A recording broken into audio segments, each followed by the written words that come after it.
I will show you how to delete Facebook account. Open your Facebook. Then click the profile picture on the bottom right. Scroll down. Find Settings and Privacy. Click Settings. Type the column above Delete. Click Personal Details. Then click Account Ownership and Control. Select Deactivation or Deletion.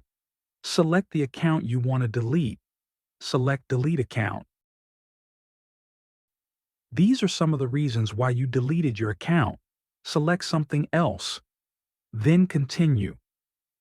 On this page, you can still copy files from your account. Click Continue. Then enter your password. Congratulations, you have successfully deleted your account. Thanks you for watching, and if you haven't subscribed yet, be sure you hit subscribe button.